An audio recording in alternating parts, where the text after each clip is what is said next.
income stream. This investment is gonna drown you. Well, this water ain't quite troubled yet. Either you take this off. Or what? Never met a woman who could hold her own weight. Diamond? Said y'all need some extra hands. I'm gonna need some security like you. Know where all the bodies are buried. What's going on? What's going on? We back. Yeah, we back. I usually be hype, you know, we back in the pink or whatever, but we back in the pink. P-I-N-K. Anyway, this is P-Valley. Season 2, episode 4, the Demethrius review. And I am saying Demethrius. I hope I'm saying Demethrius. That's the name, right? Demethrius? Yeah. Okay. I'm making sure I'm saying the name right. And we do find out why this the name of the episode later on or throughout the episode, as far as episode 4. But yes, we are back in the pink. Everything was going good.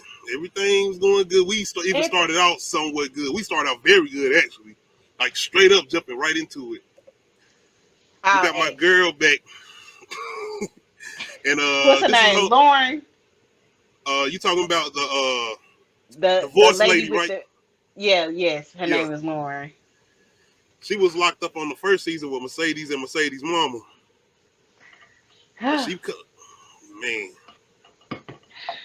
She back in the pink, and I don't even think she's spending divorce money. She's spending that stimulus. Mm-hmm. Shout out to my girl Whispers. I had to put her on here because she hypnotizing, and I'm sitting there right with my girl right here, just looking at her, just like I was on the other episode when Mercedes was doing what she doing as far as the experience. I was dazed, looking at Whispers, them damn eyes. How you feeling about my lady before we move on? Who, Lauren? Yes, turning. She's a hot ass mess. She's I was mad. Why you was mad? I mean, first of all, I was like, why they bring her back and what they about to do with her? And it was just like... I didn't know that. Well, going into it, this smells well. Basically, Lauren is having a good time, and she gets sneezed on by the person that's been sneezing. I forgot her name as far as the stripper that's been sneezing. Toy, okay. Toy. And they love it. Shout out to P-Valley, and I guess they got some money behind this production this season because they doing a lot of Matrix slow motion this season, especially with the dancing, and then we get this nasty sneeze in slow motion, and even get to see the spray hitting Lauren's face in slow motion. Hey, her reaction is on point. Well, first off, why she letting them take her mask off? I get mask off was playing, but nigga, no. And I definitely was like her, yeah. She just letting them take her. Like, no. And she was protected well. She had 3 masks on and a face mask. Like, she was doing the thing. But she basically gets sneezed on, and she basically started causing all type of hell and mayhem. If I come to find out, Lauren works for the health inspector. Yeah, health department, health inspection. And you know we got everything going on with the pandemic, and I did not know this. And I don't think they had no mentions of this in the first season. What, of her occupation? Yeah, her job or whatever. No, they didn't. They did not mention her occupation in the first one. They just brought up like the whole shit that happens later where they was talking about she cheated on. Yes. Yes. With her husband's mama. Mm-hmm. She said it while they was in prison. She was like, I cheated on my husband with his mama. Everybody was like, the fuck? They do end up mentioning this on the behalf of Lauren shutting down the pink because of her getting sneezed on. Toy fucking up everybody bad. Facts. So she starts examining a lot of stuff and starts pointing out all type of health code violations. Yeah. Health code violations. And they shut down for 24 hours, right? For right now. Yes. Until they try to get something done. Try to get some services done as far as the paint. Get all they plexiglass and shit. I didn't know, like, that places had to do that. I thought that was like optional, but I guess it depends on your county. Because I know like during the pandemic it was like based off of your county, based, you know, Oh, okay. the rules of your county. Because I know that like Mecklenburg County, they stayed with masks for a long time versus like, you know, Well, the mask I neighboring know, but counties.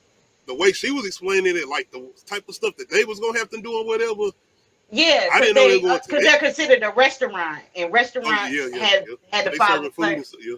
Yeah. But yeah, they getting shut down for 24 hours. So now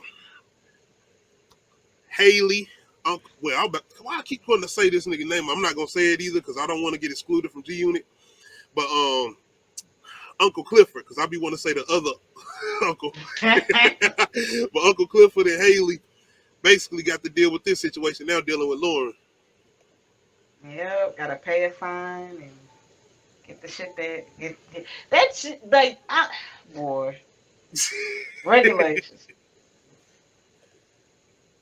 Moving forward, coming from the regulations, Brazil we get into the locker room. Russian roulette. She in started getting into it with Brazil. another stripper, which I do not know who she is. Brazil. Her name is Brazil, Brazil. okay. Basically calling Brazil, telling her she got a belly button for a mouth. Well, a mouth for a belly button. But Brazil started calling Russian roulette out.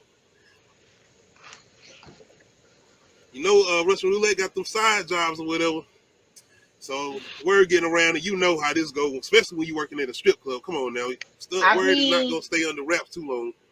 no, because nigga came in asking for some top. He wants some sloppy toppy, and Girl out with of the dick all, sucker you lips. know, it can only be one of the three new girls because ain't none of the old girls breaking up the Uncle Cliff rules. Well, Russian roulette don't like to hear that, so she basically get into a. I can't call it WWF. I'm gonna call it UFC. Cause she went mayhem on her ass. She damn sure was on like some rest in peace to Kimbo Slice, all type of shit with her ass. Yeah. Yeah, she One got scene some I like in moves. particular though that I really enjoyed was Big L carrying her out and pretty much Yes. almost like some somewhat father figure type shit with her. Because Yes. like I said, you know she been doing what she doing as far as the side shit or whatever for the extra money, selling a little mouth, selling a little something else here and there, probably more than likely. But Big L is fairly putting up on game as far as Russian roulette. And I'm calling her Russian roulette, but her name is Roulette. But you got Big L pretty much schooling her, pretty much telling her not to, you know what I'm saying, He let people take said, advantage of her. yeah, he said, don't be the, he said, be the finesse and not the Yes. finesse. And I really like that conversation because once again, we got Big L coming in here making a very big splash in this season as far as season 2. Not that he didn't have his appearances or his notices in season 1, but this conversation in particular really stood out for me because, like I said, you see Uncle Clifford in the way he is with the strippers or whatever, but you kind of seen Big L do what he do, but to see what he doing with one of the newer strippers, like I said, probably like in these realistic more strip clubs or whatever. Not saying everyone, but you know sometimes taking advantage of the stripper or whatever, especially in their vulnerable moment. But to see him come in and do what he did, I really like that scene. It made me like Big L a lot more too. Yeah, you get to see a little more of a softer side of him. I mean, he still wasn't taking her shit. Cause she... Hell no. Even though Oh that's yeah, what I'm saying. and In then she called him out. She called him out like, nigga, I saw what you was doing the other day. oh yeah, I knew she was gonna bring that up. I knew she was gonna bring that up once he Oh dragged her off or yes. whatever, because she thought they were gonna try to fire her or whatever. Mm-hmm. But even that scene in particular where he grabbed a bottle from her, it's like some father figure type shit or whatever. And we might even get a little something from Big L as far as his history, maybe a backstory or something. Yeah, I'm pretty because he sure we said got something something going about on with having a him, maybe. daughter. I'm Yeah, pretty sure they're gonna hint to something like that. I mean, he said something about having a daughter, so Oh, I I mean, didn't we might, know. Okay. yeah, because he was like, you remind me of my daughter or something like that. So I wouldn't be surprised if she was maybe a stripper or something. we'll see. We'll Maybe. see if they take that anywhere else. That's just some information. Is her name Sister Patrice, Patrice. local pastor. She just won't stop. And I knew this was coming, I especially with told her you. argument with the mayor. You did. You said this I last told you. review, episode 3 review. Patrice Woodbine is going, and she's putting a bid in for mayor. So I think we're going to have 3 bids in, and we're going to talk about the third person, which he already somewhat mentioned that last episode. We're going to talk about it. Oh, man. Shut up, my man. But, yes, Patrice Woodbine, and this will be an issue for the Pink if she is to come in and have that position. But I feel like everything that's going on in Chucalissa, especially with the riots or whatever, I don't know if that's directly going on in Chucalissa, but it's a lot going on around the country as far as the riots, because a lot of this episode is based around, if not majority of this episode is based around a cop killing a black person. And you know, like, once again, I'm thinking this is based around 2020, and this is the first time the pandemic, and everybody's coming at the pandemic and the whole Black Lives Matter movement or whatever. Yeah. Y'all can let me know if I'm wrong, but if I'm not mistaken, this is around 2020 time here. So we got my girl Patrice coming in, putting a bid in. Either way, as far as mayors, I keep forgetting the white dude name. What's his name? It's Corbin brother. Yeah, Corbin brother. Kyle? I think it is Kyle. Y'all let me know. Don't get me lying. I just threw a generic white dude name. Let us know if we're wrong, but the white mayor and Patrice, either way, whichever way it goes. And we're going to even get into more of this, because there's a lot going on in this episode pertaining to the Pink in particular. Not just with the mayors, but just eternally. But oh yeah, whoever's the mayor, besides our third person who's going to be putting this bid in, this ain't going to be a good situation either way for the Pink. But I am interested to see how it will be, or who's going to be voting for her, because like I said, I feel like she's going to have a chance. Oh yeah, because she got the power of persuasion. You see the way she be talking, and they showed this in the first season with her in jail, and they've been kind of hitting towards her having her moment again in this season. Yep. Moving forward, we still on the tour, Dirty Dozen, and we got a special appearance from Gwyneth. Is that her name? Gidget. Gidget, yeah, Gidget. My bad. Gidget. She returns, and I think they're her wherever she went to or moved to. Yeah, they in Alabama. They was heading to Birmingham. Mississippi was at the one of the not hair salons, beauty supply stores, showing off her little eyelash line. Shout out to Keishana, man, because she doing her thing, because hey, she's a hustler. She keeping it moving, doing whatever she's doing, and I didn't know she had the whole thing going on with the lashes. Yeah. I don't know if anybody caught that, but like she was talking about how much they lightened her skin for that promo picture. Yes, I like that too. I like that I was like, yeah, they did. They do got her looking like mocha pecan. That yeah. Shout out to Rome. Pretty much got my man Little Murder asking where his promo is. Because this is all set up by Rome. Rome, is Rome the one that do cocaine, or is Rome the one? Yes, the manager. Okay, so his name is Rome, because I didn't know his name. I tried to make sure I got his name, and y'all can let me know if I'm wrong, but I'm sure that's his name as far as the manager. Okay. But yeah, did you catch that joke that Lil Murder's manager said when he was like, where he said when he talking about, so where my promo and shit, and he was like, so what, you want to wear lashes and nails, Uncle Murder? Yeah, because he knows. He knows. And we keep forgetting. Well, I don't forget, but I think sometimes we somewhat forget that he do know as far as him. I do. I didn't know that he knew. So yeah. Yeah, because if I'm not mistaken, that first season he found that, but he kind of was the one that told him, I'm a man. Yeah. Okay. Yeah. You right. I could be wrong, but if I'm not mistaken, that's how it went down. But yeah. And then you got T, angry ass. Big T. Like, bruh. God, why you fucking so angry? Man, we was doing kind of good with Big T, man. Even with this, especially with this episode, I'm behind what he got going on, because it's the whole thing with not only him being fresh out of jail, him dealing with just society and being somebody who's been on lockdown for as long as he been, It's the fact that he keeps seeing what he's seeing as far as these cops killing black people, and more than likely, he was seeing what was going on in jail too. So he's having a hard time dealing with all of that, especially being locked down and probably dealing with sadistic guards or whatnot. You know how everything is on the inside or whatever. So you got my man wrong pretty much. What that nigga done? As far as the manager, as far as finding out the cop killed the black dude or whatever, and you got Big T. Rome stay with that fucking that good nigga narrative. Like, good niggas don't get shot. Good niggas don't get in trouble. What did this bad nigga but do? You know, like, that's his mind frame as far as Rome. Yeah. Only thing he thinking about is the bag. But he always stay on cocaine. So facts, and that's how he thinking too. He under the influence. But yeah, man, T, this whole episode is pretty much on the boiling point. It's just waiting for that point to go over.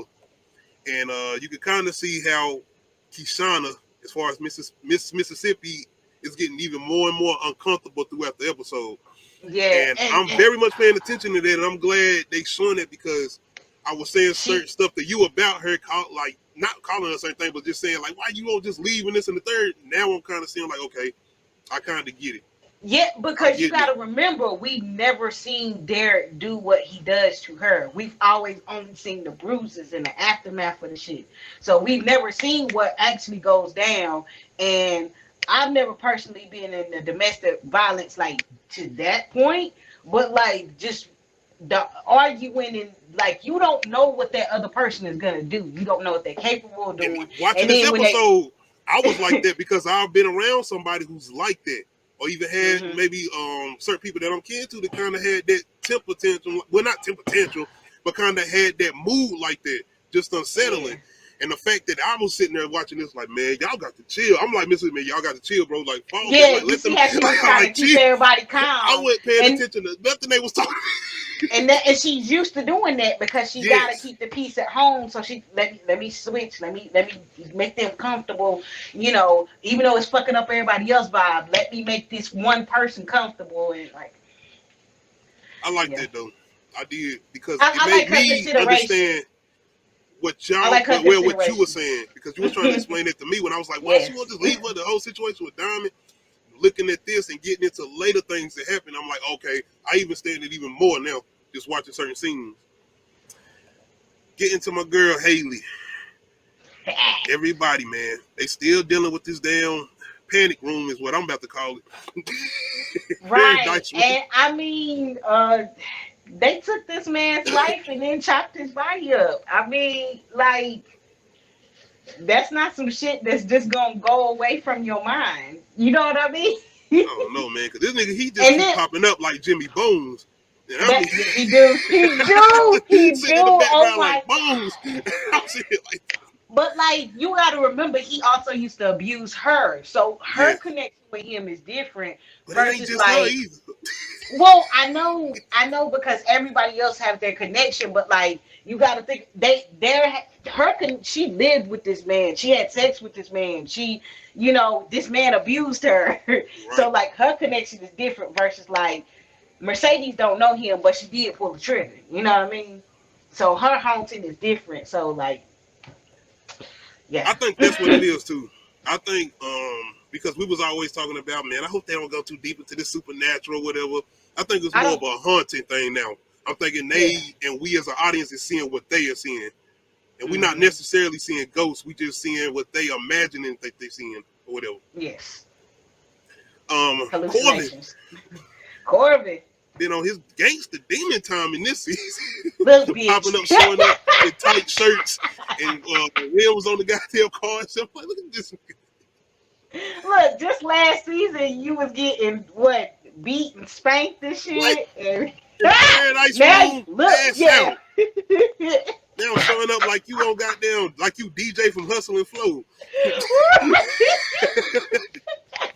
Shout out Haley, man. Haley is on her shit too. I'm not trying to hear none of that. She ain't trying to hear nothing.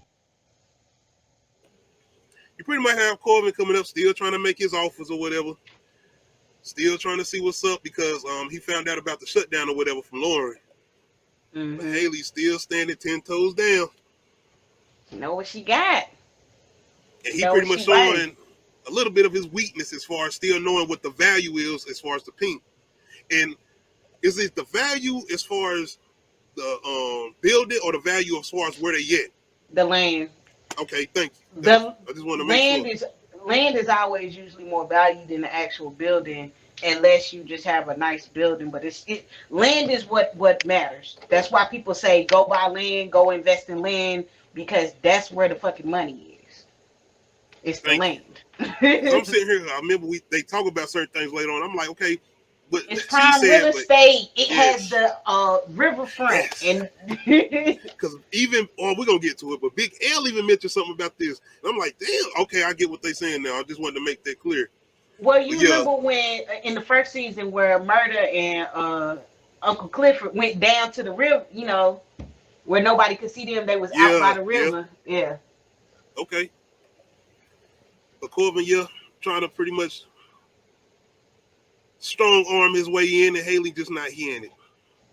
And I love the way Corbin tried to make his shout out once again, Mississippi Acid, and the way they bringing that slang. Look, bitch, I ain't gonna keep making these. I like how she asked about Andre without asking about Andre, talking about some where your lawyer at. He talking about some he went home. She was like, yeah. I didn't even catch that. Yeah, he was like he went home. She was like, oh really? Like, cause you know he got a wife. Yeah. So she was confused.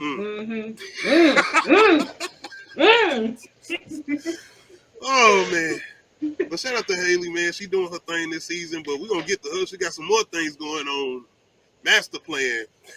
Villain laugh on the cartoon. Right? Because we find out some shit. Oh man. Okay.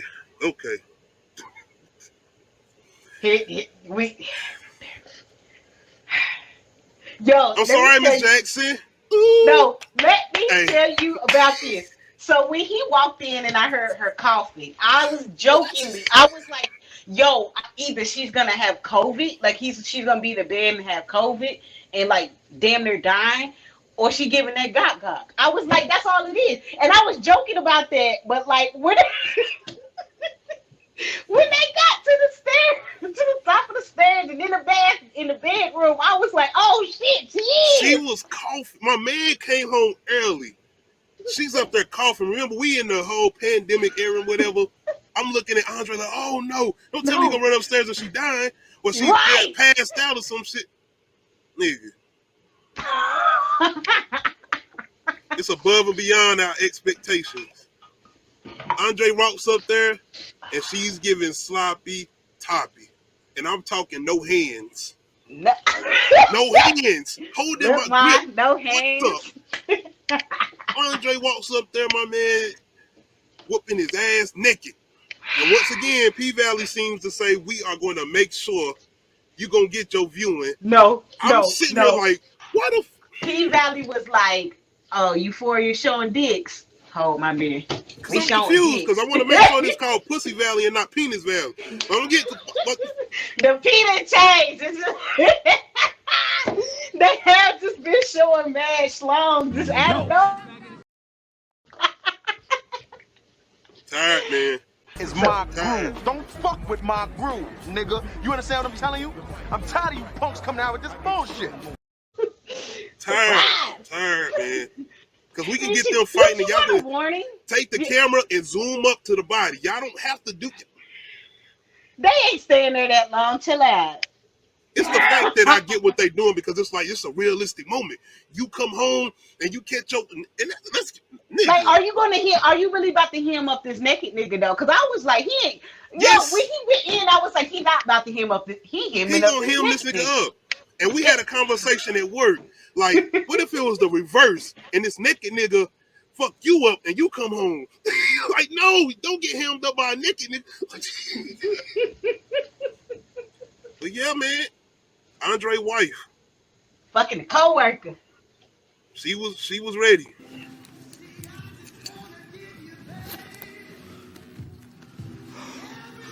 Oh, fuck. What you doing, girl? Like, no.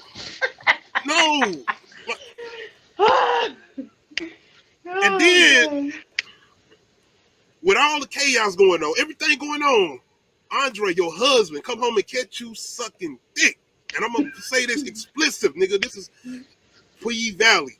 Y'all watching Low Key K. You got to get up out of here. It is what it is. She come home to catch, not she, the husband, Andre, man. I'm going through it for him. You got to understand, you come home and you run upstairs. She coughing. You know she work at the hospital. She's a nurse. No, baby, don't tell me you. Hold up. Yeah, I was, yo, I'm gonna be honest. I was mad, but at the same time, I was like, I told you that nigga don't. So, I mean, I was mad because I was like, bruh, hell. And for all of y'all ready to rush in here and say, on the first season, he was about to cheat. He was ready to He so fucking was. I thought about that shit too. That's why I was like, you know what? I'm not even that mad. Because, like, Andre, bro, he had a whole naked bitch on the couch with him. When you got done choking him, you should have went and choked her ass out. No, sir. No, sir. My bad. No, sir. I choose violence. No, sir. We're not doing And that. then, you gonna sit up here with all the chaos going on. Andre, wear your mask. Wear your mask? Shut up. That shit was... Hey, what the... Boy, if you don't wear my mask, that's when you should have really went home. Yo, I would have lost it at that point. It couldn't have been me. Like, where my like, Where my mask? Look at this nigga. No, you see, y'all, I'm not gonna show it, of course, but y'all, you can see the fingertips, no hands. And she see him coming in and she still, ooh,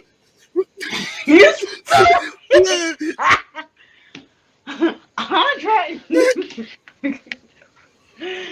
Oh goodness. Man. I mean, we find out some more insight about their marriage though. Her family never liked him. But yo, like I see why like they got her family. He was talking when they was arguing after home dude dipped out, he made him leave with no clothes. She was like, my daddy tried to give you a job. First of all, that's emasculating, trying to find a job for your husband. That's another thing. This was the nigga that she was trying to get him to get a job for. She called, yo, you know DeAndre trying to get you a... Oh my gosh, man. Andre, I'm like you. How many times you done been over here? Nigga. Anyway. Okay, we're not gonna villainize Brittany because we saw how he treated her that first episode. Justifying nothing. No, I'm not home and catch your wife ass out, giving head. It's one thing to catch her with clothes on, maybe clothes, but ass naked. I'm like, what kind of afternoon sex was this? Like, what the fuck? Did y'all just get out the shower and was like, we about to... You couldn't even have no clothes on. You had to be...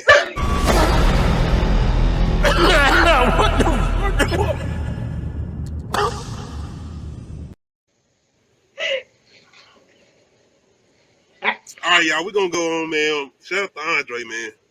Well, yeah, she straight emasculated him. Especially when he was like, I'm running for mayor.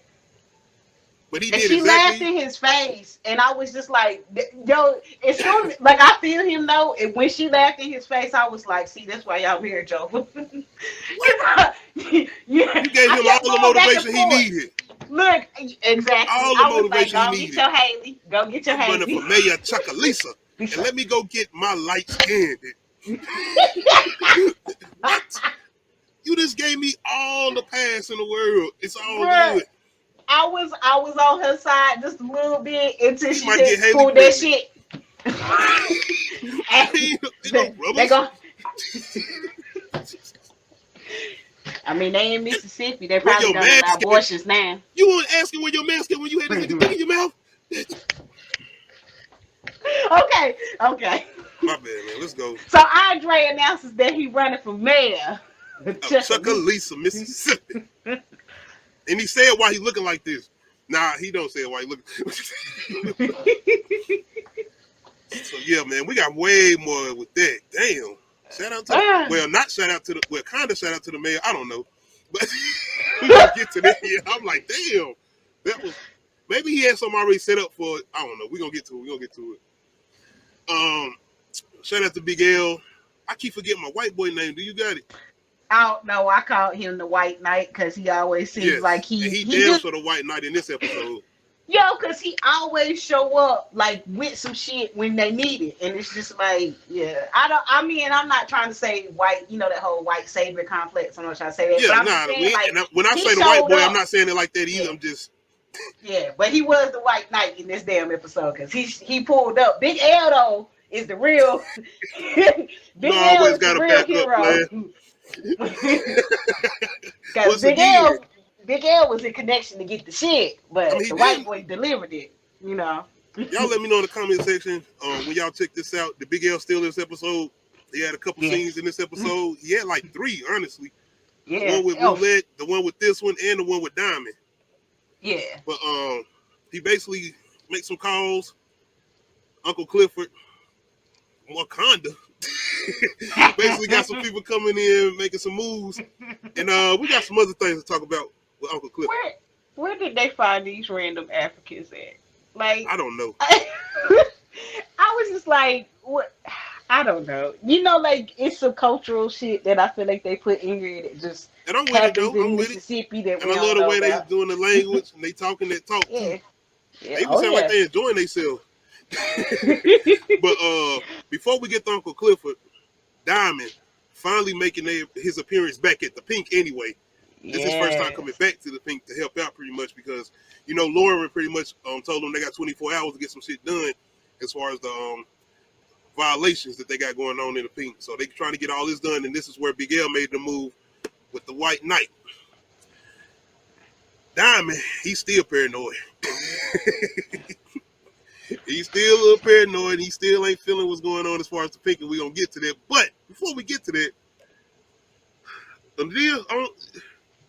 Uncle Clifford, we've been giving Uncle Clifford praise for his outfits. But nigga, this outfit, and when I first hit pull out the Timberlands with the jean outfit, but I'm like, hold on, brother. Wait a minute. Like the sagging and everything. I'm cool with what he do and how he do it, but I'm not giving you no credit for this outfit. No. You don't get no credit for this outfit. You lost me with this one. You lost me with this one. No. I was trying to figure out the back and like what was the inspiration. So I don't know. And he been pulling some shit off. That green shit, like he killed it. Even some couple things he done pulled off before then. Even the first season, he was kind of doing some things. But this one, this wasn't it. Like I said, Diamond, he's making some delivery boxes. Pretty much, like I said, bringing some things in for them to help out what Big L had to come in. And this is his first time at the Pink. And just like Haley, he is seeing some things in the panic room, a.k.a. the Paradise room. And I feel like out of everybody, he is seeing the most. Being that he did the whole thing with Mercedes or whatever. And this is really that Jimmy Bone scene of every scene. This is the Jimmy Bone scene. When the hand coming out of the damn floor, whatever, him walking on water, that shit is straight out of Jimmy Bones. I feel like. But anyway, this is pretty much why Diamond don't want to bring his black ass back to the Pink. I feel like Diamond is probably an empath and he can feel the energy and the spirits and stuff like that. Okay, I wanted you to say he something. He do. I knew it was something.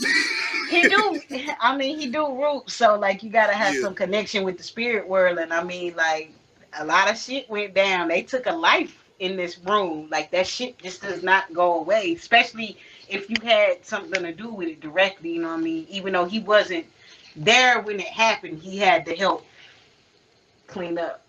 Anybody that was involved with the body is pretty much attached to whatever's going on as far as them seeing whatever they seeing. Yeah. And I'm gonna get back to something. I ain't meaning to skip around or whatever, but I wanted to make sure I connected this with what's going on at the club as far as them moving everything in. But in that same sense, we got a lot going on. And shout out to Ernestine, right? Yes. She is still doing what she's doing and talking her shit in this episode. Like I said, we got a lot going on as far as majority of this episode being based around riots, as far as a cop killing a black person.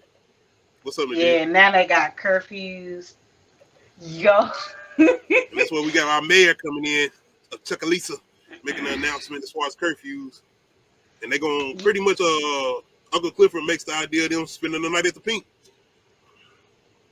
Yo, I got a theory. I think Toy really does have COVID, and she gonna give it to Ernestine. Cause I'm just like they met. And this is based off the way they shot it. They've made it an effort to show that she sat beside Ernestine, and I didn't notice that. Thank you. And I'm like, why are they making an effort to show this? And Toy keeps sneezing, and they swear it's just allergies. It's just allergies. But do you feel like that could be a possible death, Ernestine? Yeah. Even if it's Ernestine. I'm telling you right now, I don't feel like it's just gonna be her. I feel like the whole thing, we gonna get to that, the winking shit. I still say that's some shit where they predicted somebody death. Yeah, I got a theory about murder, little murder and stuff. So okay. I mean, but yeah, we got a curfew going on in Chuckalisa, Mississippi. So everybody pretty much hammed at the Pink right now. Mercedes. She gets that call, well, supposedly from Coach, pretty much needing that Mercedes experience, being that she had to leave early on the last episode to see what was going on with her daughter or whatever. She shows up. She got Coach's wife there. And she's still thinking Coach supposed to come, and she, warming up, having a good conversation, because they had a little bonding experience last time. PVALLEY.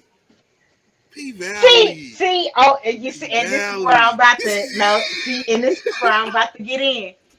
Y'all cannot have one without the other. You cannot have one without the other. I got my explanation. I'm glad you said that. It's all right. I got that though. But once again, PVALLEY. It's real. Before we get to it, okay, go ahead. Just the whole thing. Mercedes shows up. She's waiting on Coach's. She's waiting on Coach, supposedly, or whatever. But her and Coach's wife are having just a conversation. They're pretty much bonding. That's her name. Yes, I called her Faith last time we did a review. I apologize. Her name is Farrah. Okay, Farrah. By the way, Mercedes always said beautiful. This is definitely another beautiful woman. And this made this scene even more pleasurable. And just got to understand what we've been seeing throughout PVALLEY. No, you got to understand. See, but sex is sex. This is just because you're not into that type of sex doesn't mean that it should not exist or be presented in a romantic fashion. Let all on too many big words at me. Okay, now because I don't understand them, I'm gonna take them as disrespect. Let all sex be presented in a romantic fashion, except for sex that abuses or victimizes someone. Boom. Damn. You trying to come up with this logical shit. I'm just going on what we've been seeing as far as being fans and straight there watching the show, double standard, though. but not having we no issue. And I don't have an issue with the scene. Okay, I got you. But y'all all knew this was some gay shit, and this is some gay shit too. This is two women, but now y'all want to negate the other gay shit. Gay is gay. It don't matter just because you don't want to see the other thing about this scene, and I'm not going to talk about this. And they're both romantic. We're going to talk about it. And they're both romantic. Okay, but the thing about it is, before we get to that scene, these two are having a conversation as far as a bonding moment. Yeah, even with what she says, even with what Farrah says as far as Mercedes, as far as what am I doing? You know what I'm saying? Doing what she was doing as far as kind of stripping with Mercedes, as far as just bonding, having that experience with Mercedes, because like she said to Mercedes, she ain't never seen a woman hold her own the way Mercedes does, because she ain't capable of holding her own. Mm-hmm. But it's a little bit more than that. Farrah's feeling Mercedes. I They get a mean, little bit more. she almost offended Mercedes, talking about some. Yeah. I can't believe I'm crying in front of a stripper. Like, bitch, so you think you better than me? Mercedes was like, I think you need to leave. We get a good, relaxing, bonding moment, I feel like, between two women, two beautiful women. And they actually keep it going. Not enough the way they get other shit and let that keep going and going and going. But they let this go a little bit. They let some shit drag, but they didn't let this drag. But they let it go. And when I say they let it go, they did what they did. And I kept a smile on my face like this, you know what I'm saying, just sitting there watching. I looked over to my companion as far as my wife, like, see? There you see? But yes, It's besides still us, some gay shit. It's just gay shit that you prefer to watch, okay? it's a connection, and I'm wondering what is this going to mean moving forward as far as Farrah and Mercedes and their relationship. But not only that, what this going to mean as far as Coach. Yes, because Farrah was breaking NDAs by taking pictures of Mercedes. So And shout out to Mercedes. Speaking upon that, I love Mercedes being the fact that say what you want to say as far as being a stripper. She's smart. Jesus is very smart. Exactly. And when she talking that talk with her Mississippi slang, you still see everything. Well, you hear everything she's saying very clear, and I still love that talk. Exactly. Six, do you think that she's using Mercedes to some extent to like maybe get back at Coach, or do you think she might be exploring her sexuality? Or I think like it's what you said, the second part, her exploring her sexuality. But not only that, I think she's actually attracted to Mercedes, not just as far as the way she looked, but her physically, persona, mentally, emotionally, like she feeling her being a strong woman and seeing a strong woman. Yeah, she might be falling for her. Okay. But I just appreciate that scene, man, for everything we done had going on. But besides it being very, very pleasurable to us seeing stuff besides penis and shit, we get to see these two attractive females doing what they doing. It's definitely more to that scene than just the sex, like the other scene is. And I understood, and I was just enjoying what they was doing, though. I'm just saying. Yes. Moving forward, of course, we got Little Murder and them still doing what they doing as far as on the tour. Still stuck in a car. And where they on their way to? Birmingham, Alabama. Yeah, They're supposed to be going to Club Volcano so they can perform. But look like they're not going to be making it with everything going on as far as the riots and, of course, the curfews. So they basically trying to make arrangements just to pretty much still try to make the best of the moment with everything that's going on. And that's why you got the man Jerome pretty much saying they still going to party or whatever. Once again, you have my man, and I will say this. Teak basically listens to the radio about the situation that's going on. And every time it seems like he's trying to listen to the shit, somebody turn the radio off.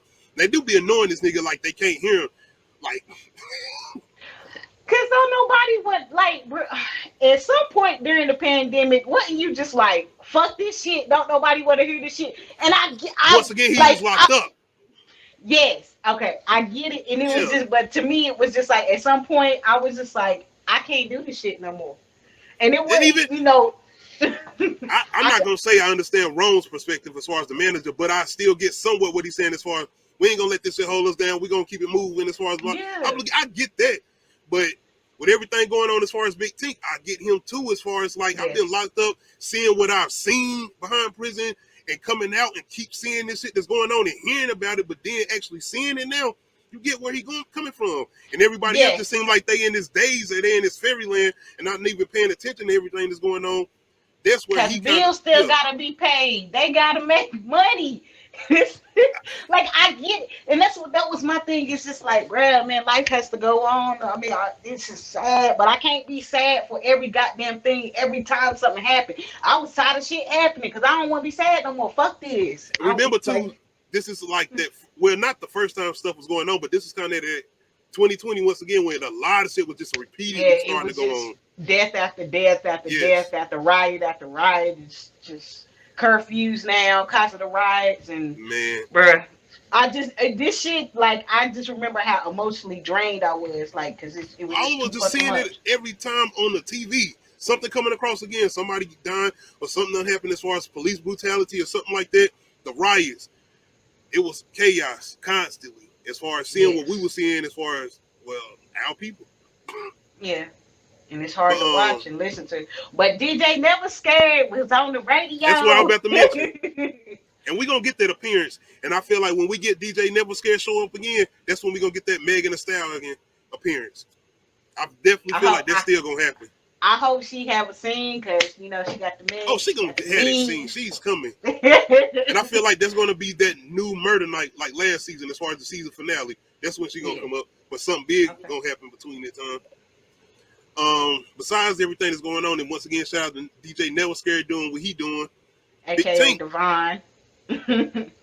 Unsettling, and this is where we get Mississippi Kishana basically trying to soothe things out because she's starting to be unsettled herself, seeing how upset he's getting, taking her back to a place that she's uncomfortable in as far as Derek. So we start to see that, and he flips out. But yeah, DJ Never Scared asked Lil Murda for a feature, and I think that's the, like you were saying, the song. He's probably gonna hop on with Meg Thee Stallion. But then Rome brought up something very important: publishing, and he was talking about how people will give a feature, and as far as features go, if they pay you a certain amount, they could like buy your verse. Basically, I believe that's how it goes, because like, and then they don't have to give you writing credit or something like. It just depends on. Basically, whenever you do something, whenever you do something, you want writing credit. Period. And that's what he was saying, huh? No, it's just I see what you're saying, and I wasn't paying attention to exactly what he was saying like that. But who's he talking to? He was talking to Keyshawn or Little Murda? Ron was talking to Little Murda about making sure that he gets publishing, and his manager was like, "Don't worry about that right now." And it was like, and Ron was like, "I done seen a lot of people get burned off of features that blow up to be these big ass songs, but all they got was that feature fee and not the writing credits that come along with being on that feature, because you never know what somebody gonna sample later on, because everybody been talking about that whole Beyonce song that break my soul, and writing credits and shit like that, and then they was like, I'm glad you said it, because Rome, with everything that's going on as far as what Little Murda's manager is saying to him, I feel like he's going to try to make that play on Kishana. Having her rights, especially where a certain scene happened where he trying to like comfort her and all of that. Yeah, that's where I'm kind of. I ain't got that image or that picture. I should have got it, but I'm gonna get to that as far as moving forward. Next thing, man, we got my girl Roulette. This is kind of in the same connection as far as the scene with them getting the whole broadcast as far as the curfew with the riots going on, and you got Roulette pretty much kind of having a moment. Anyway, at this time, we don't really know what's going on as far as why she kind of having this moment. And when she's looking at the TV or whatever, and she starts to kind of paying more attention to Mercedes' moms, which I don't got that image of, but Mercedes' mom is doing what she do. Doing what she do. And that's what you was talking about earlier, as far as her having that speech and her able to talk and kind of get people on her side. She's or whatever. Charismatic. She's charismatic, and it stirs up people's emotions. And then, but like I said, we don't know what's going on Russian roulette. Well, I'm gonna call it roulette right now. But she got a lot going on, and we end up finding out that she had a brother that was killed by the cop. And that's what the episode is based off as far as the name, Demethrius. And we get a good scene as far as her and talking to White Knight once again, coming in pretty much kind of saving the day, kind of relaxing the scene or whatever. How you feel about her reveal, and maybe kind of getting a little bit of an understanding of what she's going through, besides what she did earlier, what we talked about as far as her in that fight or whatever, even what she's doing as far as her side jobs or whatever? It explains her anger. I mean, because like losing a sibling to some shit that you can't help, and it's not like that ain't not like no I can go get vengeance. That's like some what? Like, bruh, I feel for her, and you feel her pain. And it's like, I don't know if you have white friends, but like, do you talk to your white friends about shit like this? Because like, as you can see, that when the episode goes on, how Keyshawn was like, you can't talk to your friends about, like, all of your friends about everything. How Gidget is just clueless to every goddamn thing that's happening, and the shit that she keeps saying that it's just like, bitch, do you hear yourself? And I even think she kind of was doing that in the car, because I don't think it was so much of her being scared at Teak at that time. I think she was kind of like turning the radio up, because Gidget was sitting there trying to keep partying and keep going, but she was listening to everything that was going on the radio. Clueless. She's not reading the room, and it's different from White Knight versus like he listening and trying to get an understanding. And I have a friend that's white, so like I talk to her about racial shit and stuff like that, because like if I can't talk to you about shit like that, I don't want to be your friend. Give me one. Roulette. I just enjoy getting a little bit more from her and getting a little bit more of an understanding with her. And like I said, giving us characters that we're going to care about even more now, being that she's a newer character on this season or whatever. So, yeah.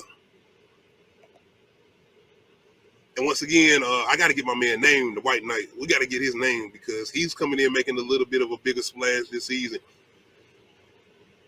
I'm loving the way they've been able to transition these characters too, with having so many, and we being able to follow so many and still keep up with them. Big L, Diamond. Big L pretty much putting Diamond on game as far as the real estate thing. Well, the land, like you were speaking on, and pretty much telling him about what's going on. But my whole thing is they don't want to sell anything, but so why is he so influent on this? Because I'm guessing if they were to do anything, he'll be a part of the deal or whatever, of course. But the way he was talking to Diamond, it was like the whole situation with the selling process. What you mean? I mean, he sounded like he know what the pink is worth. He talking to him like, he I do. know. Okay, it's public knowledge. You can go look up and see what plot of land and how much it's worth. Period. Like, that's not a secret. Oh, my bad. I'm sorry, y'all. I'm tripping. I know why he's saying that to him. He's saying basically this is prime land where people, they're getting a lot more business. As long as the pink staying where this at right here, as far as the building or whatever, not the building, but the land or whatever, they'll continue to get more business or whatever. I'm guessing that's what he's saying. I'm guessing. I'm thinking. Y'all let me know if I'm wrong. But the way he talking to him, I'm thinking that's what he was saying, because I thought at first it's like what Uncle Clifford and Haley was talking about on the previous episode. Like, they know what the pink is worth, and it's like y'all agreeing and y'all sounding like y'all, if possibly gonna sell it, y'all gonna do it or whatever. So why y'all get so mad going towards the end of the episode with Haley, which we're gonna get to? But I'm just saying, because she left out some information. She ain't telling the whole truth. I might not know something. Okay, I got you. I'm just saying though, but besides that, Big L trying to get Diamond to come back and be security too, and Diamond really not trying to hear it, but the way he talking to him, it sounds like he might be convincing him to possibly come back. They need it, because Big L talking about I'm frying wings and trying to do security. We talked about this a little bit too on the previous review. Because I'm like, how's niggas getting in? How's niggas getting in and Big L making lemon pepper wet and seeing him at the beginning of the episode, you have to break up the fight between Roulette and the old girl. Mm-hmm. He was barely able to do that. But besides that, Diamond, Big Bone. Big Bone. And I do mention these two because, like I said, I follow both of them in real life as far as Miracle Watson. I think his name Tyler or whatever. That's how much I enjoyed the show the first season or whatever. But once again, this is where another reason I think he's going to end up coming back in their chemistry. I'm sorry, y'all. I didn't mean to think a certain way. I was like, with everything that was going on with Diamond and the shit he was seeing, I was like, man, Big Bone ain't no ghost, is she? And he ain't see. Is she real in this scene? I'm sorry, y'all. And I said, wait a minute, because Uncle Clifford and them work with but I was like, wait a minute. But then I said the other strippers done seen it. That ain't had nothing to do with nothing. So I was like, okay. I was tripping, y'all. My bad. But yeah, you tripping a little. Yeah, I was tripping. Bit. I'm sorry, y'all. I'm sorry. I've just been the whole thing with Jimmy Bones and him running around the people. Jimmy Bones. Yeah, my boy Diamond, man. He one of those people that ain't persuaded by no big ass team. He persuaded by shit as far as a woman. Even when that first season, when Haley brung her Rihanna looking ass up there, he would say, it it took a lot for Big Mom. Well, not a lot, but Big Mom was trying to persuade this nigga, come on, man. And I'm like, nigga, what is you doing? You get your ass on that bike and ride. But I kind of get it too. He got on, didn't he? Yeah, he got on. Yeah. Okay then. I mean, like she said, all these girls talking all this shit, but they ain't about to do nothing. Shit. Ain't none of them. All of them was talking all that shit. Wasn't none of them finna do shit. Shout out to Big Mom. She was talking Big that Mom. talk. She said, I ride bikes and I know how to ride other things. Like, God. P-Valley, this is how you do this. This is what I'm talking about. Representation for all. You know we still in Pride Month. We still in Pride Month. They was going to show the fuck out. Because when I tell you they wasn't going to play, and I understood it. See, it's not just representation. I understand they doing that too, but that whole scene is way deeper than that. So let's go ahead. We back to a life, and they basically in a suite, and they basically getting Little Murder ready, and he basically preparing for the next show. Besides not being able to do the one in Volcano, as far as them being on curfew or whatever, so he basically just getting himself prepared for whatever they being able to do next. He was trying to get that feature done. Oh, yeah. That's why he recorded. Okay, my bad. Thank you, Nadia. But while he's off doing that, once again, Big Tink is pretty much watching the news, keeping up with everything going on as far as the whole situation with the police killing the black man. But once again, if it ain't Gidget, it's wrong. Turning the TV off. And honestly, once again, I don't understand. The car, okay, whatever, but the TV ain't got shit to do with what y'all doing. Y'all could have left him over there in that corner watching the TV. Why did y'all have to turn the TV off to do what y'all was doing? And then wrong with his whole... Well, first of all, he in a suite, but like, anyway... And then wrong with his nigga had to do something. Like, shut the fuck up, wrong. Yes. Like, I was mad over that. And it's like, no, nigga don't have to do shit. So you telling me mad at that. And once again, that's one thing, it's not even... Keyshawn, I'm like, you see this nigga? Like, if y'all don't tell, do you see this nigga? He's about to pop. Like, she knew he was about to pop, but she's still in victim mode. Yes. So therefore, like, she literally was going through PTSD during that whole scene, because you see, she, like, if you notice, if you go back and watch her, she flinching, and she's like, yes, she's like she's prepared. The more he get louder, she's bracing for a hit. And it's just, oh my, I know somebody like this, and it's just so fucking sad. Like, I almost started crying because I have a friend that has this. That's why I was sitting here getting them. I ain't gonna front, I was getting a little emotional for her. I was feeling bad watching this because it's what we talked about, and it was because I was sitting there saying, like, why she won't leave there, blah blah blah, like I said earlier. But watching her in this scene in particular, it was like, damn, you see that effect. You see the emotions going through her, and you see the impact that Derek ain't nowhere near her. He ain't nowhere near her, and you see the fact that she is feeling him where she's at right now, and with everything going on with Big Tink. Yes. And the more and the louder he get, the more it's scarier and scarier you see her getting, and the more she like. I felt bad for her, man, and now we got. I felt bad for her, and then I'm pissed. Like, shut the fuck up, Gidget. Like, you. That's what I mean about being clueless. She's what I was about to say. Like you said, clueless. I mean, if she's not a bad friend, she's just clueless. She just pissed me off even more about this punk ass, Big Tink ass nigga. You want to get in this bitch? I'm sorry, I didn't mean to say that. You want to get in this female face, but now I get it. Now why you did all of that, funny nigga? But you want to get in this female face. Wrong, he talking all this talk, and you get mad at wrong, but you kind of standing a distance from wrong. But when Gidget get up, you all in her face, bitch, you better sit down. I would have went over this nigga head with a bottle or something. I feel like it's way more to him than that's it. I know, I get it. It's something to. I feel like my theory with him is he was abused as a child. It's probably way more.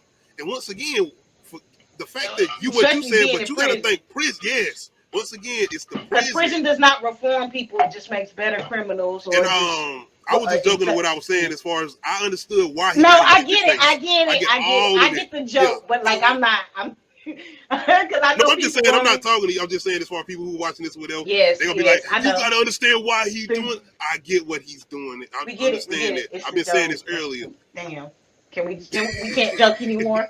2022 jokes are out. Oh, I'm getting my shit off. Especially on him. You I'm getting my shit off, man, because we sitting up here. I remember we did our review. They sitting on the steps. I'm like, nah, it ain't going down like that. It ain't. Yeah, you both said this last time. We did not want this. We was like, nah, please don't. We don't. And then this when he was in the shower, he's sitting in the bathtub, which I know about them writing sessions in the bathroom. I get it. So he in the bathtub, and then you hear this nigga out there peeing. I was like, that. I know they ain't about to do this shit. I know they ain't about to do this shit. How that's as soon as I heard the peeing, I was just like, oh fuck. They took because that is peeing in front of somebody is a very comfortable state. That means y'all niggas. If somebody pees in front of you, y'all niggas done fucked before. I don't give a fuck. I don't give a fuck. Big team. If they not your family, and this nigga just go, have any of your friends peed in front of you? Friends, bro. You better start listening and stop playing. I'm not talking about some. I gotta take a piss outside. Like you legit just in the bathroom and nigga just come. No. Okay, see exactly. You talking about kids outside playing football and shit? That's drinking, kids. I'm talking about grown man shit. No. Like your freak. Okay, then. Unless you done been locked up or been in situations, no. Exactly. And you know what? I didn't even think about that, but I just knew they was about to be on some gay shit, and I'm just like, that's it. And I don't mean. I hope nobody thinks you good. Wrong. Hey, God, you good. Big Tank though, he pretty much get in the outrage. He get unhinged. And he start flipping out, and they got to pretty much get him out the room. And you breaking shit? Can you even pay for shit that you breaking, sir? You broke a table. I don't know, man. Like, who paying for that? Who shit is that coming out of? Is that coming out of Little Murder Pie? Rome, he like, the manager. He said this is him. This is his. Yeah, this is sweet. Rome, are you paying for this shit? Like, you know what I mean? Like, God. Anyway. Big Tank pretty much letting his emotions overrun. And he go back to the room with Little Murder in the bathroom, practicing his lyrics for his verse. Supposed to be sending it to DJ Never Scared. And this is the scene we get to when Nadia was speaking of, where I was trying to let go. Because him pissing in the bathroom, okay, fuck it, like he pissing in the bathroom. It's when this nigga Little Murder get out the bathroom and he kind of look back at him. He stares too long. He stares too long. I was like, oh shit. Because as soon as I heard him peeing, I was like, they ain't about to do this. Then he opened up the carrier. Oh, no. That look in his eye, I was like, oh, shit. I was like, please don't. Like, I was begging. I was like, please don't. Because it is not even that it's gay. I got you, though.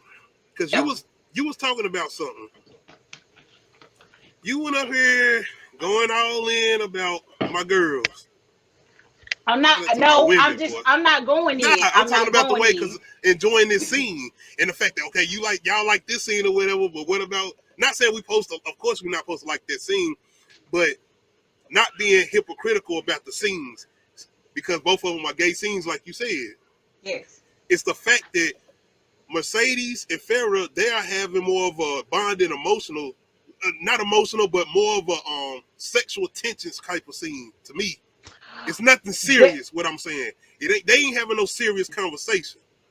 Yeah. This nigga Big Tink walked in talking about, and I'm engaged. Us as the audience, are we not engaged? They kill smart niggas, real niggas that's in the streets. Like, I'm listening to him, buff niggas, big niggas, small niggas. I'm like, that's like, yeah. I feel like that's part of his gripe though, and why he feel like he gotta be so hard is because of what obviously he's a bottom. I don't know if that means don't know. That's like, and that's what I mean. And like it's like for him, it's like to look the way you do and be as tough as you are, but then you taking it in the ass like niggas already automatically consider you to be a bitch. Thing. That's why I said, have you ever took it in the ass? They ain't no bitch shit. Watching this show and watching this scene, P-Valley is putting you on game as far as we watch the toughest niggas out here doing what they doing. Rappers wise, anything, not just rappers, but anybody who portray somebody as being tough. But we don't know what's really going on. We see them with certain chicks, certain women, this and the third, but we don't know what's really going on. And you watch certain shit like this, and you like, they put you on game. But it's not just that. It's not just that, and not just representation. It's the fact that, once again, as far as what you were saying, as far as Mercedes and Farrah, it's the fact that they were having a conversation that we was engaged in as far as Black Lives Matter and as far as the police brutality and as far as what Big Tink was saying. And it was like, yeah, that's right. It don't matter if you the president. It don't matter if you the street nigga. It don't matter. They still kill you. But y'all go off from that and lead into these niggas doing what they did, and they start smashing. I agree that conversation should not have been before what happened. But I get like you had all that emotion, and it's like, what do I do with it? Like some people use, and I got that too. It's a stress reliever. And you know, I found it funny how you was like, these two beautiful, sexy women. These are two good looking dudes. Like, I'm pretty sure it's girls that I think Lil Murder is attractive. But I think I'm glad you said that attractive. because I've seen women. I've talked to women today who do not like that scene, who say that scene is disturbing to them. What scene? The Win scene.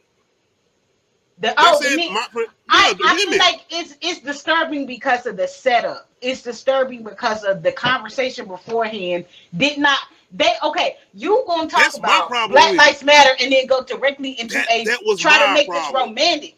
Like, you made Mercedes and Farrah romantic. If you wanted this to be romantic, you should have made this lead up into some romantic shit. Mercedes and Farrah wasn't talking about a Black Lives Matter moment or nothing like that. I get what you're saying. He was in the moment. He was emotional back there. But now you got a question like, nigga, was you really worried about that? Or was you needing some love? Like, I'm like, and I mean, but that also leads into people using sex as a coping mechanism. No, because I feel like, but see, this is where I'm gonna be devil's advocate. I don't feel like that was about sex. That scene, I feel like it was more about confidence.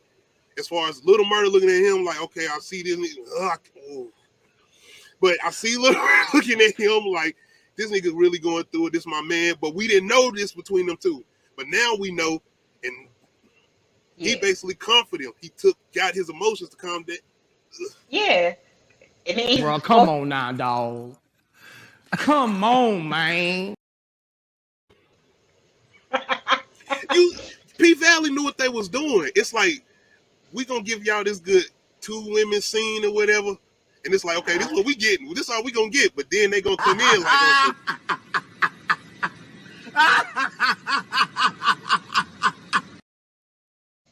that's exactly how they did us. But like I said, if you take out their conversation beforehand, we not gonna act like that they did not try to at least give us representation of two same-sex romantic sex scenes, because they tried to at least make it romantic. They didn't just fuck. They didn't just, they were caressing and kissing and all of the above. And I'm just like I said, for me, it was just a lead up. I had to find out stuff later on because, yes, I did not watch this scene. Once he took off his shirt, that's when I got out the room. I got out the building. My wife told me about some condom shit. I'm like, what you talking about? I'm like, well, I said, what? I said, what you? Now. Say, ooh. I completely forgot about that. I said, what? This is what I mean. This is exactly, we're doing too much. It was doing, and I'm just like, okay, so how can I put this? He Yo, killing me with this. Oh God, I suddenly forgot about that because, like, I ain't watched that part when I went back. My nigga, that's a man. What? No, man, this is my ex. Your ex-girlfriend a man. Why you think she in jail with the men? She'd be on the other side. Nigga, you gay. I'm sorry, hey. No, first of all, that is an epic scene for Atlanta. And I love that shit. That shit is still funny. I don't give a fuck. But I mean, you even had Getchick winking at niggas and shit. I'm like, yo, you drunken up the wrong tree, Getchick. You ain't see that scene when she was winking at old buddy? Oh, I did. No, I did not. Oh, no. God. Oh, no. Home is over, homie. Home is over, homie. Home is over, homie. You know the whole man. You I'm just joking. Do the home, man. I understand, and I explained, and we both kind of explained how much deeper the scene actually is, and that's what we kind of did before then. But yes, but like we gonna pick, we gonna joke, and we gonna critique. Yes, we are. We know what it was there for. We know what the purpose for. Thank you. What channel this Stars? Thank you, Stars, for pushing the envelope. I'm still gonna be watching this. Y'all gonna get y'all ratings for me. Like, I just felt like that. Yes. I don't know. I guess because and like that's what I said. They didn't do all that with Mercedes and Pharaoh. They did not. They did not. They did not. They did the simple softcore porn shit, and I was just like, okay, you know, implied eating vagina, and you know, okay, titties, implied. Implied all of, no, because if you see where they got their face and stuff, they're not really actually doing stuff. And I watched a lot of softcore porn when I was younger. I'm sitting here. I walk out the room. I come back, and my wife's in there like the condom shit. I'm like, all right, my shit, okay. She did the condom. Then she's talking about. Then this nigga's lube, and I'm like, what the fuck did you do? They lingered on, and Fuck I mean, up, man. This the people from the fucking Census Bureau. What? The people from the Census Bureau. What? Census Bureau. What? Bureau. That is a hard word for a Southern person to say. I'm not even gonna lie. Bureau. It took me a long time to be able to say it right. Anyway, yeah, they lingered on for a while, but I mean, it was meant for people that enjoy that type of sex. And I mean, y'all got what y'all wanted. Hey. This is a show that's going to show representation. Whether we like it or not, whether we enjoy it or not, you got a whole audience that's sitting out here cheering, clapping, because they actually get to see themselves on TV, where you done seen plenty of TV over the years. We always see this. And I'm going to... Never mind, man. We're going to move forward. We got to move forward. Once again, shout out to PVALLEY, and shout out to the performances of these two young fellas, too. Because, hey... I still think Lil Murda sexy. I don't care. That's fine. I think a lot of people think, as far as women, probably do. Both of them probably. Ain't nothing like... Because I'm damn sure telling you. Pharaoh and these two, Mercedes. Oh, yes. Y'all could have lingered on this a little longer. I think both of them sexy too. So y'all could have lingered on this a little longer. I don't disagree. I mean, I feel like that was more at the discretion of the ladies, and plus, like, we always see girl on girl, like, you know. Not in this. I'm not talking about this show. I'm talking about in all shows. There's way more girl on girl shit. But I get it. Moving even forward, in Euphoria. We got my girl Haley and Andre. Andre toasted a little bit. You know, he done got cheated on. Well, not cheated. Yo, he caught his wife sucking dick. I mean, he walked in there ass out there. Called the fuck out of that shit, talking about some look like somebody just caught that wife cheating. I did. Yeah. Well, took that shot and said, "You take the bottle, Andre." Bottle. You don't think he tossed that son of a bitch up? Yes, sir. He deserved it. He should have had a full bottle at that point. This is where we get our information from Haley. They said she was gonna sell a pink all alone. She's just waiting on that good price. But I'm gonna let you go into more detail in the deal. Yeah, because Haley says that the Promised Land offered her $1 million off gate. So Promised Land has always been wanting to come back and build. Once they found out who, but you know, remember Andre let that. But yeah, you remember Andre purposely let her buy it. Yeah. And it was like, yeah, because he could have, but he didn't. And so now her and Andre seem like they about to team up on some shit, because he about to run from there. And then, you know, he confessing all his shit to her because he been simping and been wanting the pussy since day one. Like, he been cheating. He been fantasy cheating. He cheated a long time ago in his mind. Like, we gonna be straight up. We gonna call it spade to spade. He cheated a long time ago, and if he would have had the chance, he would have done it off gate. He had the chance, but like shit kept getting in the way.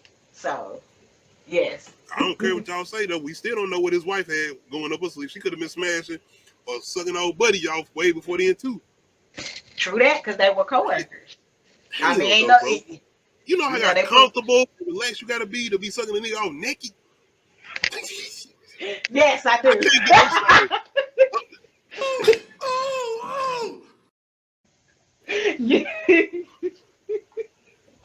okay, we ain't gonna get back to that.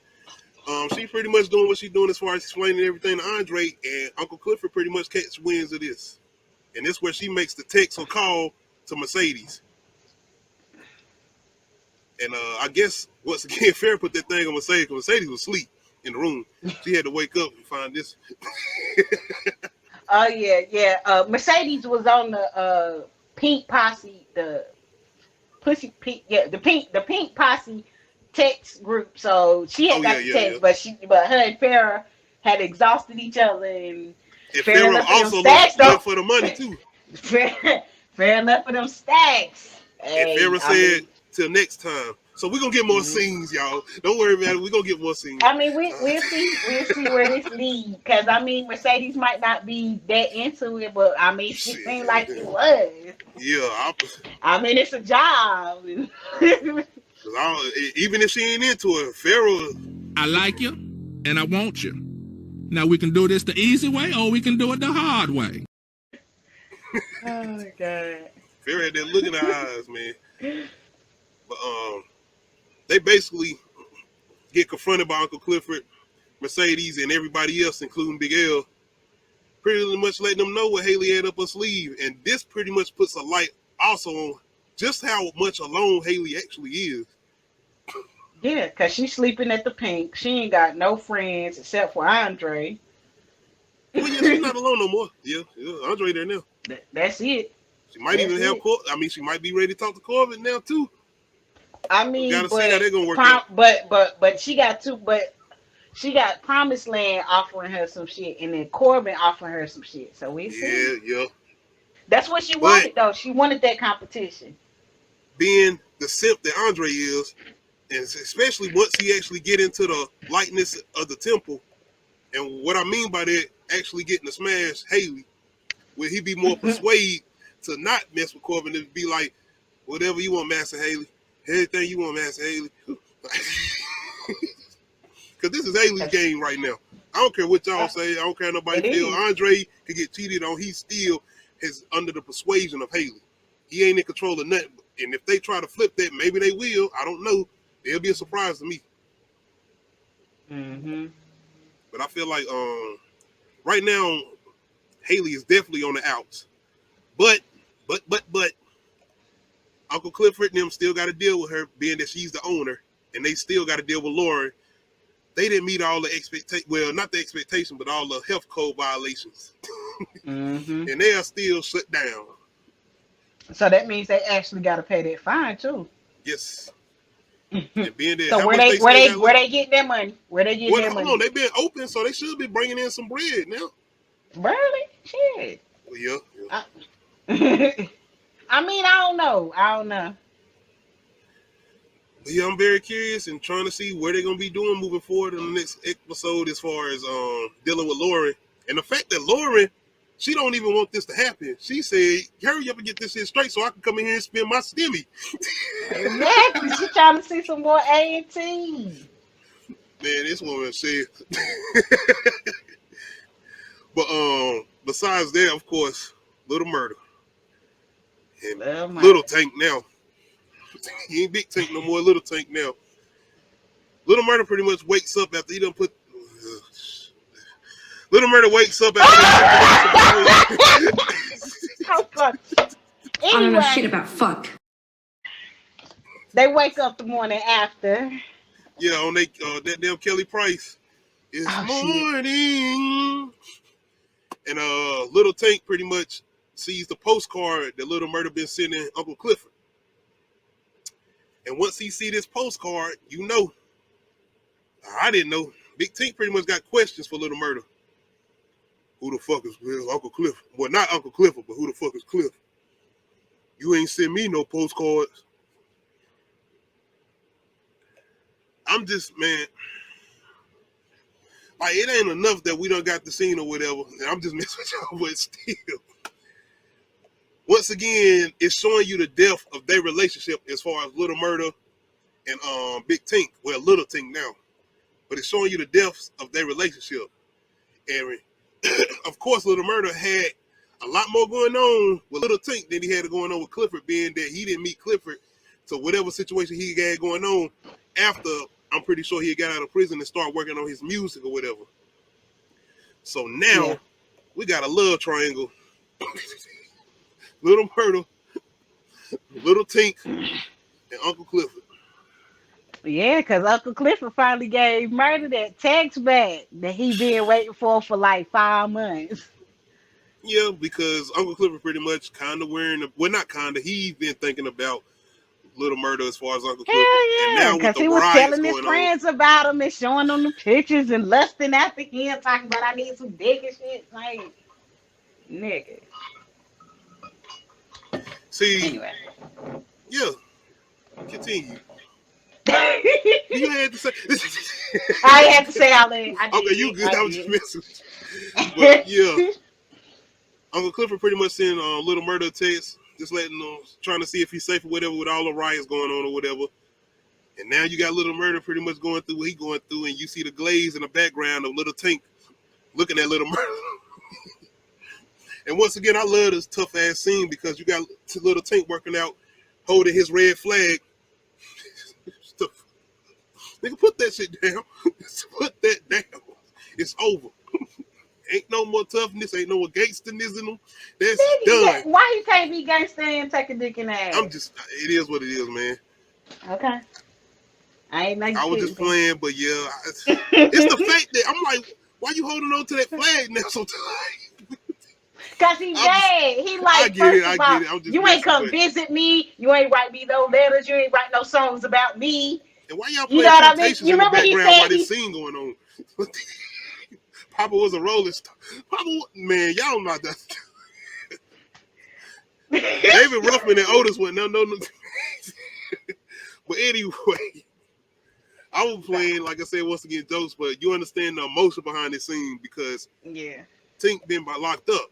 And once again, with him saying, you ain't send me no postcards, it's the emotion behind the fact that their relationship being that, damn, nigga, we had this bond. Not only the fact that I've been locked up, and now we get an understanding of why Little Murder was looking the way he was looking once Little Tink got out. Because he was thinking all other shit. Is he gonna have to tell him something, or did they have a relationship, or like what? Because we was in denial. I was in denial. We called it, but we didn't want it. Want it. I mean, it is what it is, though. It is. But you know what's funny? It's funny we didn't want them, but we was rooting so hard for Lil Murder and Uncle Clifford, though. It was the bomb. See, what we wanted that to happen. We wanted their relationship. Not that we wanted Uncle Clifford and Lil Murder's sex scene, but we did want them to be together, though, right? I'm right, and when I'm wrong, I could have been right, so I'm still right because I could have been wrong. You know, it's funny. I thought about that nigga when he went off, because you know. And shout out to the Whoop That Trick song. They didn't play the exact song from Hustle and Flow, but it was Whoop That Trick. Man. I'm not saying I'm rooting for their relationship. I'm rooting for the bond. I feel like they have a chemistry as far as I'm rooting for their relationship. When they was making wings together, even music. I feel like he had to help him out with music because it was like he stayed with that 27 thought. He stayed with that shit now. And shout out to Uncle Clifford Rules. I can't keep up with them shit. I love that shit he said to Haley. He said, whatever Uncle Clifford Rule 2000 something. Every something you let in the house, you can't save every hole or some shit. Yeah, can't save them all. But besides what's going on, Tink and Little Murder, but yeah, both of them little now. Yeah. Andre got a new house. The mayor left him a spot. And he basically left a spot that his kids and his baby mamas will live in. I didn't see this coming. And I'm looking at the mayor a different person now this season with everything they done showed. So I'm thinking he left them something. He left them kids. He left the kids. I feel like he left the kids as much money as he had left, but he left Andre the house. And I feel like because he believes in Andre more than he believes in his own biological children, which is, And you seen that on that video they showed as far as the vintage video when he was little. Andre was little with his uncle. Well, is that his uncle or? Oh, I'm his sorry. Godfather. Yeah, Godfather. I'm sorry, Yeah. y'all. But yeah, you seen how his relationship with him was. And he pretty much was his son, basically. He looked at him as his son. He treated him like his son. So yeah, man. I'm curious because this is the headquarters now, like Andre said. Because once they was out, he didn't even give a fuck. Andre was like, "Shit, y'all gone. This my new headquarters for me being mayor now." Yeah. So he hurried up and called Corbett. He got a good. I mean, so Patrice gonna give him a fight, but yes, like that's what I'm loving about this. That's what I'm looking forward to. But what they both got is one dirt, so they gonna be.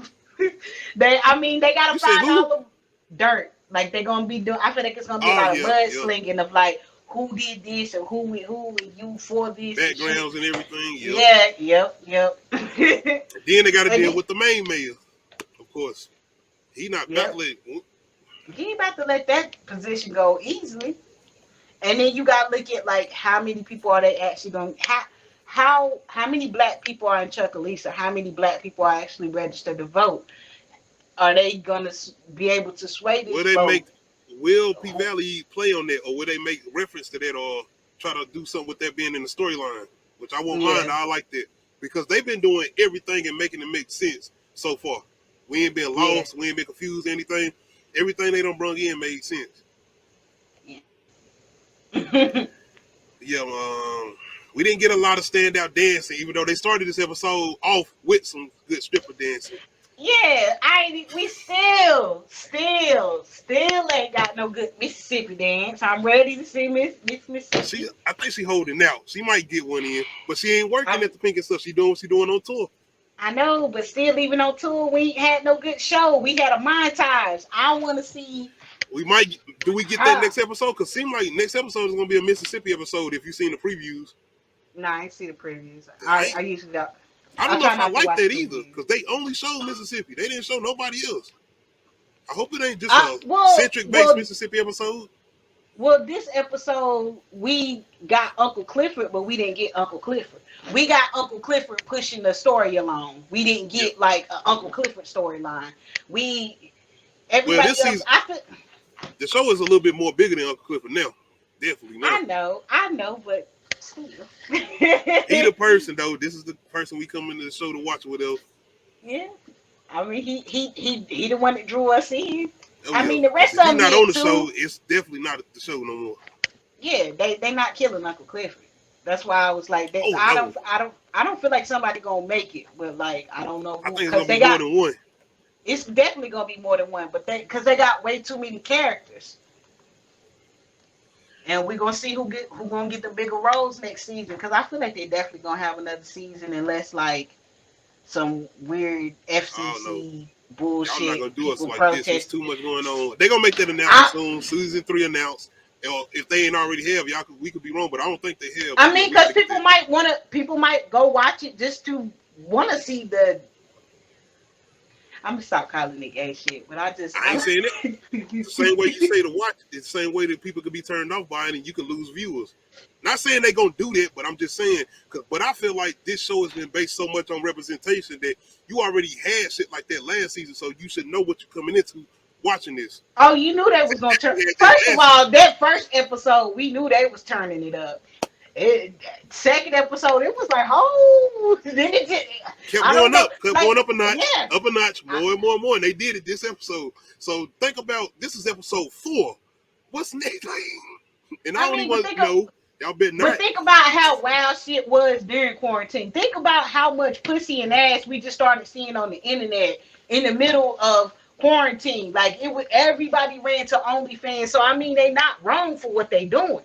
They're not wrong for what they're showing. It's just of the time. That's why I enjoy PVALLEY the way I do, because like I said, it's kind of just sinking into the realistic of everything that's happened at that time. It's shock value, but at the same time, it's shock value that makes sense. It's not like... That's the thing. That's why I don't look at it as shock value, because they making sense with the scenes, even though they went too far with the... Man. Yeah, they went too far. The kind of was a bit much, and I was just like, first off, have you? I'm not gonna say this on here. I know you would cut it out. I don't know if you would cut it out, but I'm just gonna. Okay, leave it alone. I don't know what you. I'm just gonna leave it alone. That's like how I was talking about the realism with how you could tell like the softcore porn moves like. Yeah, it was Cinemax. Yeah, Cinemax back in the day. You know it. You know Cinemax, Showtime. But yeah, this episode took it up a notch. Took it to places I wasn't expecting. Had me drawn in. Then goddamn punched me in the gut. Goddamn Mike Tyson. I want to eat his children. Body blow. Everything. You just wasn't ready for all that. I wasn't. But it didn't take me out of the show. Like I said, I understood what they was doing, and no, I'm not gonna say that. I wasn't prepared.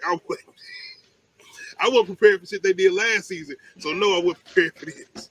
No, I wasn't prepared. So do you think this is gonna start a trend of people like trying to one up this show? No, because I feel like they already been doing. I watch American Horror Story. You ain't never watched American Horror Story? They done some shit like this beyond. Oh, okay. In the city. Yeah, and then you watch The Boys, and you was talking about the shit. What? Yeah. Exactly. Yeah. And they just recently did another shit with Hero Gas. Oh my man. Look. Yeah. So yeah, I don't. So yeah. But P-Valley, I'm gonna tell you something. I still feel like they kind of upped them too, somewhat. They did. I'm telling you. It's okay. You got to remember them superhero shows and them like fantasy shows. This because it's still not based in reality, and P-Valley is real, and that's why people can't accept the reality. Like this. That too. People can't accept reality. And I'm glad that you're expressing yourself. Let's go ahead and call it what it is. People have eternal shit going on too. Especially people have preferences. There's preferences, and there's nothing wrong with having preferences. There's nothing wrong with having preferences. Just don't discriminate against this other still shouldn't bother you the way you like you said. It shouldn't bother you that bad. Where you like, no, I'm done with the show, or I can't be around nobody like that. Or if it bothers you that bad, once again, there's something on. Why did you start watching it in the first place? Yeah. Especially after the first season, you knew what you was coming into. They did some shit in the first season, like, come on. But all right, I hope y'all enjoyed our review. I'm gonna need Lil Murder to get some. I don't know. I just feel like he just. I feel like he just let shit happen instead of taking control. You get what I'm saying? Well, yeah, but the same thing with what we saying, it could be the confusion with him too, because he could be dealing with his own sexuality too. Well, no, because I feel like he's more comfortable because he wanted to come out, and I love this build up too. If you know what I'm talking about, the build up of him actually being found out. That shit gonna come out eventually, and it could be on the seat, but maybe next, I don't know, but it's gonna come out sooner or later. Oh yeah, that's a build up. They building that up. It's definitely gonna come out. So we'll see. But yo, what you were saying as far as him, I feel like he dealing with that too, though. Some way, a little bit, he dealing with that too. But not only that, it's the emotion behind seeing somebody that now we know that he had a deep relationship with, and now the fact that he got what he got with Uncle Clifford, so he dealing with emotions himself. Yeah, I just want him to. See, y'all see? I'm not. I just want to see that character growth in him, though. No, I just really want to see some character growth in him. Like nigga, take charge a little bit more. You just be. It's like he just be along for the ride. Like stop letting shit happen to you and. I feel like he's done better, but like it just come on. This is just me speaking about character growth, you know. But he kind of got some growth because he kind of had somewhat of a temper tantrum. Well, not temper tantrum, but a temper last season. He done calm down. He has grown. I want to see more, but I feel like, this is my theory. I feel like Derek is gonna go after Lil Murder, and that he might die this season. Derek. No, well, either Derek or Murder not dying this season. No. You like they're not killing Lil. I mean but you know, and then also they got the opposing people that his dude then pissed off, that T pissed off. That could become a situation, but It's not, maybe not Little Murder, but his manager. He could end up dying. Okay. His manager. As far as Derek go, I can see him doing something to Mississippi. As far as I was about to. I don't think they're gonna kill her, but I hope she. I don't want her to kill him, but I don't want him to live. We gonna. I think our big thing is Little Tank going after Uncle Clifford. That situation. I think they building that gonna once the tour end up going back to Mississippi because he's gonna be coming back sooner or later. I'm thinking before the season over. Yeah, because Mississippi gotta get back to her kids.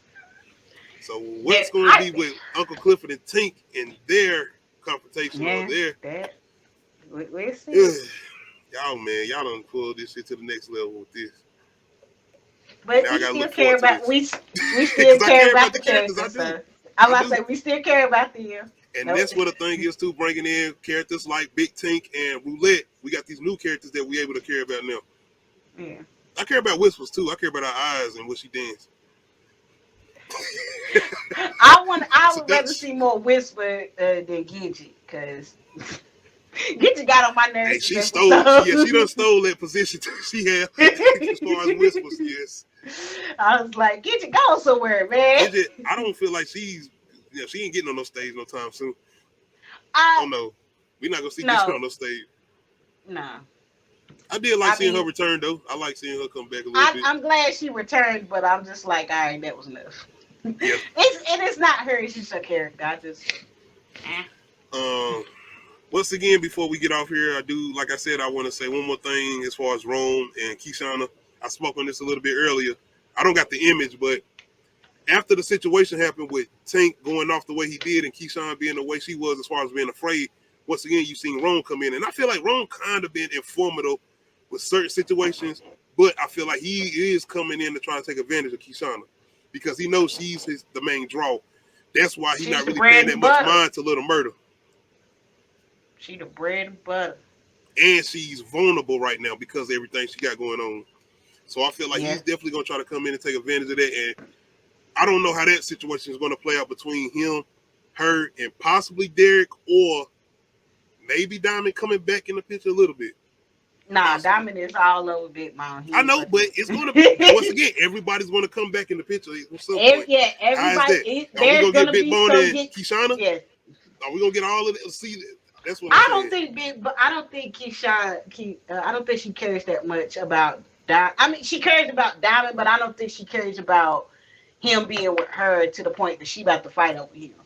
But I do feel like, I don't think Diamond's gonna do anything with Derek anymore because, like, bro, like he was like, I'm trying to help you, but Diamond was not about to let that man live. Right now, Diamond is only focused on these Ghosts and Jimmy Bones and staying the hell out of the pink. So besides that, man, this was definitely, I ain't gonna say this was the best episode. I still got probably episode 3 being my favorite episode right now. This was the more shocking episode. The episode I feel like was trying to really give us those moments of fuck. My perspective anyway. But like I said, I like the moments they touched on as far as the police brutality and the Black Lives Matter movement or whatever. I like what they tried to do with that because they're not being too heavy-handed with it. It's making it make sense as far as the way they're doing it. Yes, I'm glad they're not being so heavy-handed. Yes, I mean, yes, it's pushing the story along, but it's not like down our throats, in our face. Like, goddamn, I really don't want to relive this shit. It's been 2 years now. Come on. And that's not that I'm saying we need to move on, but it's just like the way I don't want to go back to those emotions because I remember how I felt and what I was feeling. Especially 2020, because we was all just reliving it, going through it. That's why I understand what they're doing. And that's why I'm glad they able to push that storyline, but go to other stories and make sure we able to concentrate on these other stories too, without making it not make sense. But other than that, man, that's pretty much our episode review as far as P-Valley Season 2. This probably was definitely our longest review. And I think this is going to be one of the ones y'all enjoy the most. And don't be coming at me, man. Don't be coming at us. We have to make our little jokes here and there. I had to, man. I'm still enjoying the show. It's still one of my favorite shows. I'm loving this show. But like I said, y'all gonna get the honesty from me. Y'all gonna get the realness. If y'all didn't get that, I feel like y'all would enjoy what y'all get from us as much as y'all do. Exactly. And once again, this ain't no discrimination. Nothing. I love everybody. I don't hate nobody. I love seeing what they doing on TV. I don't have to enjoy it, but I enjoy what they're trying to do in the representation. Because like I said, I'm not in a place to judge nobody. I got my own bullshit going on. I got way too much I done or done dealt with to be sitting there pointing the finger at nobody. Because once again, somebody told me a long time ago, this one finger and these other fingers are pointing right back at you. So shout out to everything they're doing on P-Valley. Anything else you got before we get off here? No, that's it. All right, y'all let us know in the comment section how y'all feel about this episode. Once again, make sure y'all hit that like button. If you're not subscribed to the page or the channel, make sure y'all hit that subscribe button. Make sure you hit that notification bell to let you know when I upload new videos. This is the road to 600 subs. Once again, shout out to my co-host Adia for coming through and joining me. I do appreciate it. You taking the time to join me on the P-Valley in the pink. I know I got a little hesitant calling it the pink, but I'm back at the pink now. I'm back at the pink because at the first I'm like, it's the pink. P-I-N-K. But I'm back to the pink. But y'all let me know how y'all feeling about this episode. Definitely let me know in the comment section. Other than that, we out. Hey.